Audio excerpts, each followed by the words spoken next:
Hello guys, this is देव।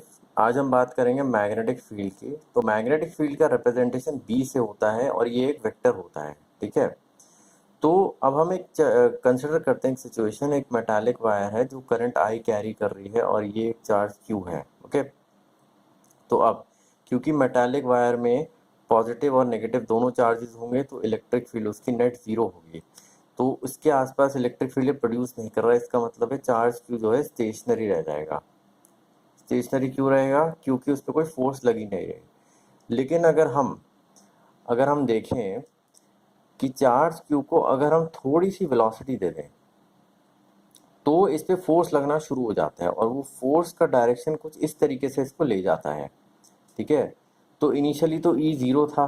ठीक है। लेकिन क्या हुआ, फोर्स कैसे लग गया? क्योंकि वेलोसिटी है। क्यों? क्योंकि इसके अराउंड, इस वायर के अराउंड इलेक्ट्रिक फील्ड तो नहीं लेकिन मैग्नेटिक फील्ड जरूर जनरेट होती है। ठीक है। तो मैग्नेटिक फील्ड जनरेट होने के कारण इस पे फोर्स लगती है और तभी लगेगी जब ये मूव करेगा। ठीक है। तो B only interacts interacts with we.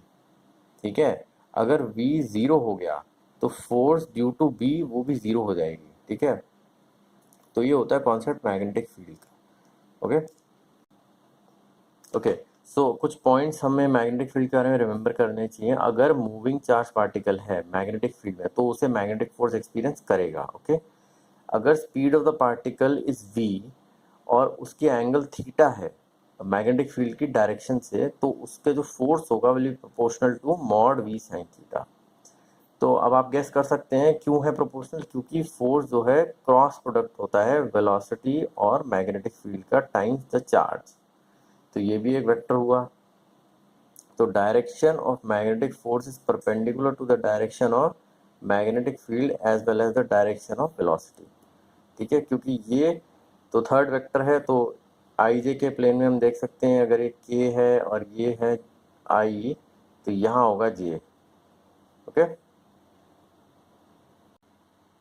कुछ फैक्ट्स हमें नोट कर लेने चाहिए। अगर थीटा 90 है और वी परपेंडिकुलर है बी के तो एफ होगा Q V B sine theta. Theta जो था 90 था तो ये होगा क्यू वी बी। ओके। अगर वी पैरेलल है बी के तो थीटा इन दोनों के भी जीरो हो जाएगा तो एफ हो जाएगा Q V B sine zero जो कि जीरो है। ओके।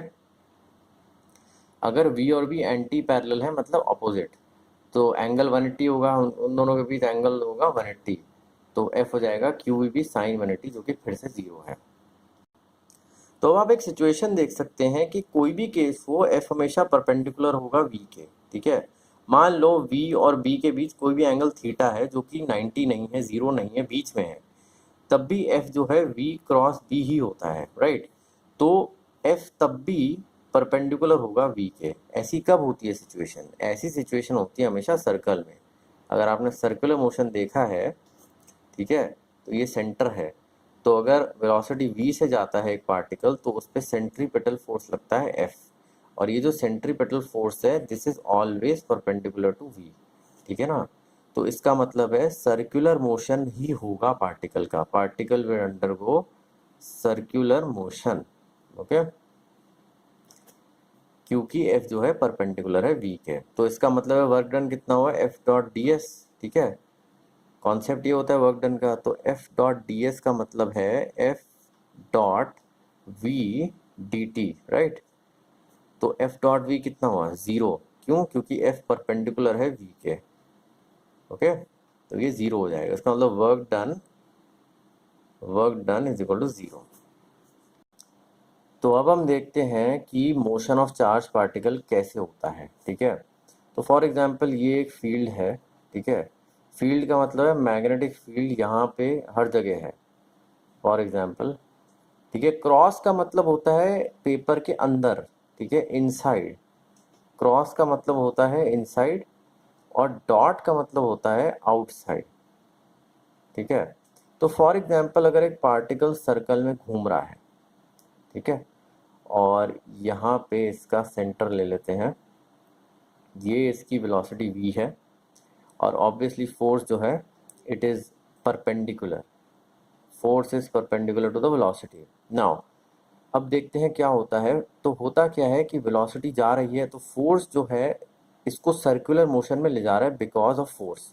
तो कौन सा फोर्स जो है सर्कुलर मोशन में ले जाता है, वो होता है सेंट्रीपेटल फोर्स, और होता है mv²। Let us consider the radius as r। Okay, तो ये फोर्स है जो कि इसको सर्कल में ले जा रही है, और क्योंकि ये सर्कल में क्यों जा रहा है, बिकॉज ऑफ मैग्नेटिक फील्ड।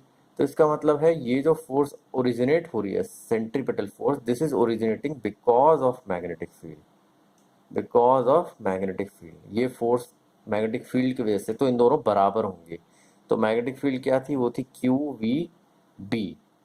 अब मुझे बताओ कि इनसाइड मतलब अंदर है वेलोसिटी, इस डायरेक्शन में है, तो v is perpendicular to b। ठीक है, तो क्यू वी बी हो जाएगा साइन 90। ओके, तो ये वेलोसिटी वेलोसिटी कैंसिल हो गया, तो v कितना आया, v हमारे पास आया Q B R by M. Okay, तो हमें निकालना क्या है, हमें निकालना होता है रेडियस। ठीक है, क्या होगी इसकी ट्रेजेक्टरी, तो r होगा हमारे पास M B by Q B. ठीक है, ये तो r आ गया हमारा रेडियस, इस रेडियस में घूमेगा ये रेडियस का मैग्नीट्यूड है। तो मुझे एक और चीज़ निकालनी है रेडियस के अलावा, टाइम पीरियड। तो टाइम पीरियड क्या होता है, circumference 2πr by the speed. ठीक है, velocity 2πr by the speed. तो स्पीड कितनी है हमारे पास, ये थी हमें पता है, तो बस सब्स्टिट्यूट कर देते हैं, 2πr divided by Q B R by M, मतलब एम ऊपर चला गया, ये कैंसिल हो जाएगा, तो 2πm by Q B. This is what, this is the time period T. ठीक है, टाइम पीरियड है, लेकिन हमें फ्रीक्वेंसी चाहिए, अगर फ्रीक्वेंसी होता है रिवर्स ऑफ टाइम पे, उसे न्यू कहते हैं, न्यू। ठीक है, तो ये होगा क्यू बी बाय 2πm, ये हमारे पास फ्रीक्वेंसी है। अब हम देखते हैं force on a current carrying conductor. ये कंडक्टर है, कंडक्टर न्यूट्रल होता है, मैंने पहले ही बताया था। कंडक्टर खुद से फोर्स नहीं लगाएगा, लेकिन इसके आसपास मैग्नेटिक फील्ड है जो कि बी है, it is inside the paper. Okay, तो अब करंट यहाँ से यहाँ जा रहा है, तो हमें फोर्स निकालना है। देखिए फोर्स का कॉन्सेप्ट क्या है, अगर करंट जा रहा है इसका मतलब